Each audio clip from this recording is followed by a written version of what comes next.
So believe it or not, we're through with the worst of it as far as the really technical stuff. And for people who have been working with computers for a long time, a lot of that should just be kind of a refresher course on how to use your color management and your color proofing settings in Coreal Painter 12. However, for people who are new to the digital environment, that was all brand new stuff. And of course, that's the reason why I spent so much time kind of easing into it and going over it and going over it and going over it, was to make sure that it really was understandable and that it was something that you saw repeatedly during the course of this training, because I didn't want to just show it to you at once, because otherwise it won't sink in. Now, we're going to be focusing on something that the traditional artist will find easy and the digital artist may find difficult.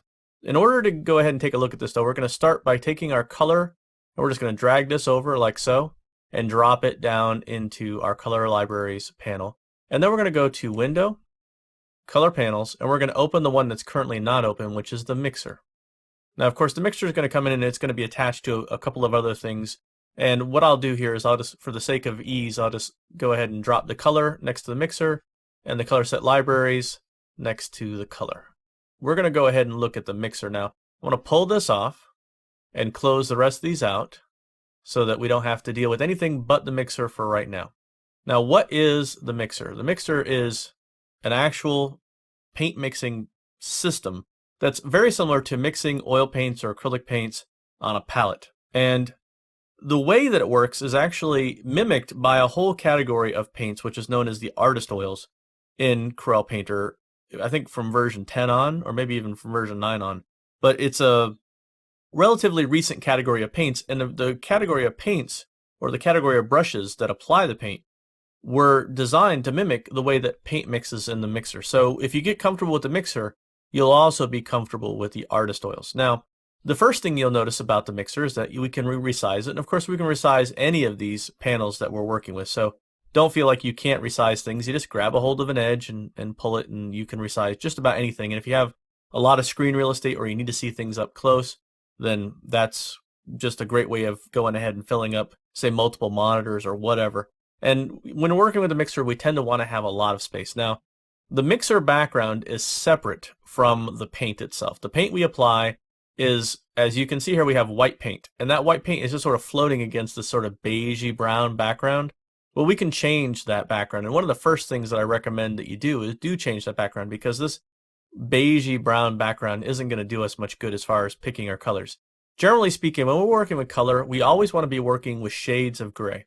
The closer we can get to a middle gray, the better off we're going to be. So you can see here from the flyout menu that we have an option for changing the mixer background.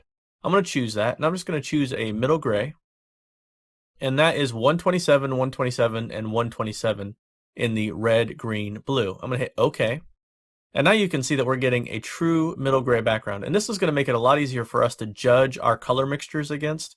And generally speaking, I always recommend people that they set up their mixer background to be a pure gray. It's not very visually exciting, but what we're trying to see when we're working with color in Painter is the color itself, the color of our paintings, not arbitrary color like the color that was in the background of that mixer, which totally throws things off.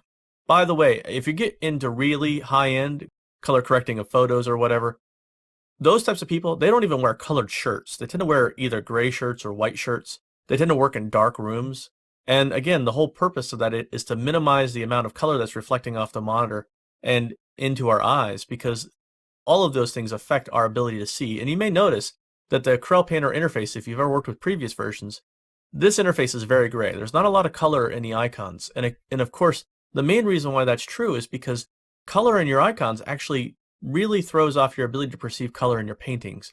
And so it's actually a really good thing. It may be visually boring, but it's a really excellent thing for being in complete control of your color. And I think that complete control of your color is really important, because color is sort of a way that you can personally express yourself. There's lots of ways that you can express yourself artistically, but color is one of the primary means that you can really be expressive. So good color is crucially important, in my opinion, to good art. Now, there are some color chips that are at the top here, and we can change out these color chips at any point in time that we want to. This is something that's really easy to do. If we come down here, you'll see that we have some tools at the bottom. We have dirty brush mode, apply color, mix color, sample multiple colors, zoom, and pan. So let's go ahead and look at these first two real quick. The zoom is basically a magnifying glass. So when we have this, we just click and we're zooming in. And if we hold down the control, we're going to be zooming out. So we can zoom in by just clicking, control, and click will take us out, and we'll get back to the standard zoom right there. If we're really zoomed in, say like this, and we want to pan around, we just click on the pan, and now we have the ability to work with this as if we were working with the space bar in our regular document. We can pan around, and this is generally a good thing. Now, one of the things that throws people at first is that they may say, okay, I want to pick a color, and they're in the default paint mode, and they go in here and they say, okay, well, I want to pick that color there. All of a sudden they get this blue swatch or something, and they're like, whoa, where did that come from? I didn't mean to do that. I meant to pick a color. Well, you have to make sure that you have the eyedropper here selected in order to pick a color. Now, see, I have that red as my main color. In addition to that, if we're working with certain types of brushes that can sample multiple colors, then we can use the sample multiple colors dropper.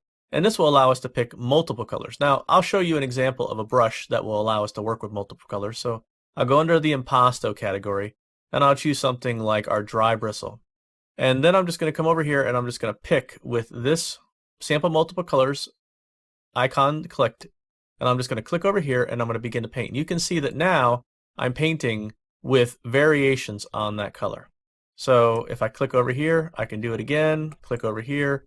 I'm getting all this variation that you would get if you're working with a real palette and paint. So these are really nice, these artist oils types brushes, because they allow you to pick up multiple colors and apply them.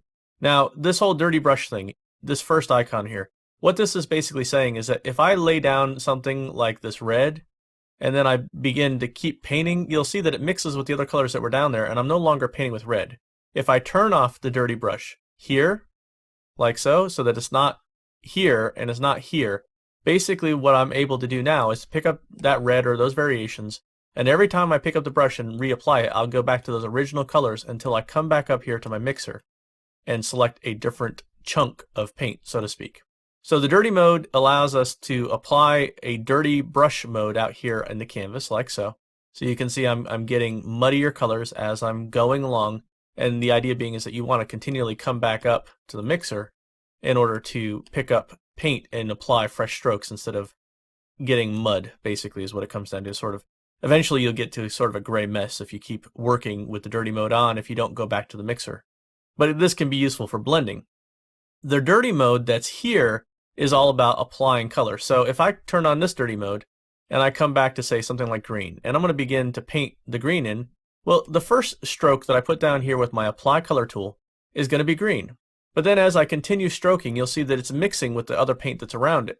This is because I'm with dirty mode. If I turn off dirty mode and I start with that same green, and now you can see every time I pick up the brush and put it back down, I'm getting pure green. So the dirty mode in here does the same thing as the dirty mode out here, which basically allows us for that more naturalistic, true to life oil paint type look.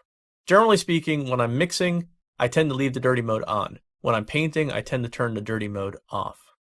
The mixer doesn't apply color. It only mixes color that's already on our mixer.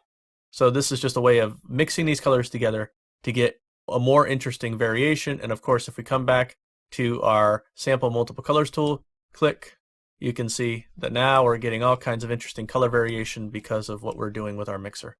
So this is a really naturalistic way of painting and choosing color that is going to be very familiar to traditional painters. But for digital artists, this is probably something that they're not really familiar with, and they're going to have a hard time understanding how to control it. So we're going to spend the next couple of videos talking about how to work with the mixer and how to get the best out of the mixer.